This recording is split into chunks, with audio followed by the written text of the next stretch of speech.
Why are B2B ads so boring? Why does the creative feel so generic? Yeah, I think that couple of reasons. Definitely do agree that with B2B specifically, creatives can kind of feel very formulaic.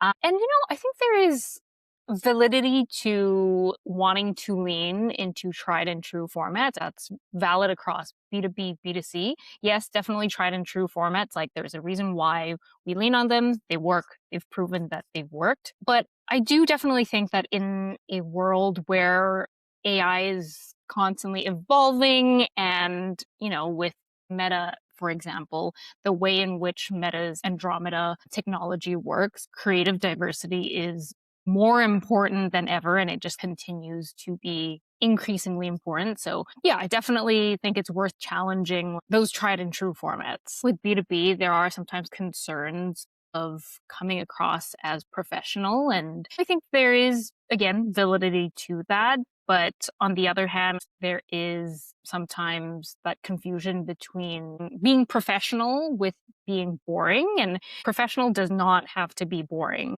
And I think at the end of the day, remembering that the people who are buying these products, these services are still people. And so, yes, be professional, but there's nothing holding you back from adding some personality to it. Another thought is that when you're doing competitor research and you're seeing what's out there ads wise across other brands, there is that temptation to think if everyone is doing it, it makes sense for our brand to do it as well. It's worked, everyone else is doing it, and therefore, the tried and true format, we should use it again. I would definitely challenge that thinking when you're doing creative strategy, for example, challenging that thought of everyone's doing it, so therefore it works. I think that it's important to always build out that hypothesis and then challenge that hypothesis and test, okay, for our business or brand specifically, does it work for us?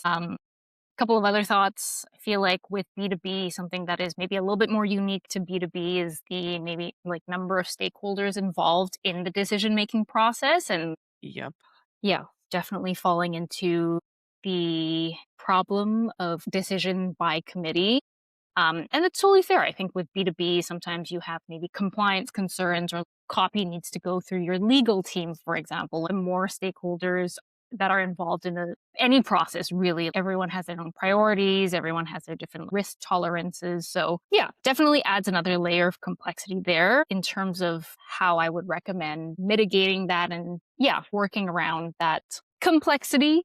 I would say that like having really clear testing parameters and frameworks to ease the concerns of different stakeholders. So if you have a stakeholder, for example, who is concerned about we're doing too much creative testing and that's going to throw our account off, having some sort of creative testing volume split established, saying something like, okay, 80% of our ad budget is going into tried and true formats, iterations of what's worked in the past.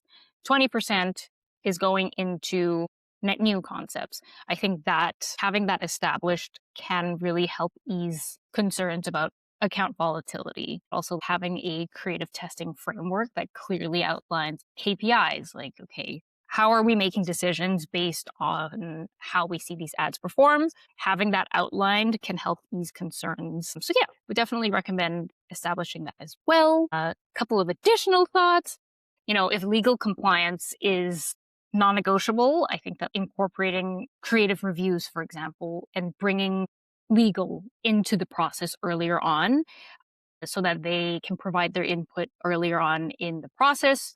And so that, when you're establishing creative, you're kind of factoring in any compliance, any like non negotiables early on in the process can just help the overall creative testing, creative production process just go a little bit more smoothly there. When we're talking about proactive advice to give B2B brands to make their ads less formulaic, less boring, what I'm hearing from you is that talk to legal and higher ups early on to determine any no go zones. Make sure that you have creative testing in place. And then also do not assume that just because competitors are doing it means it's the best way. And finally, play around within the guidelines of brand safety. So you can keep things brand safe while also experimenting. Is that a fair For sure. summary?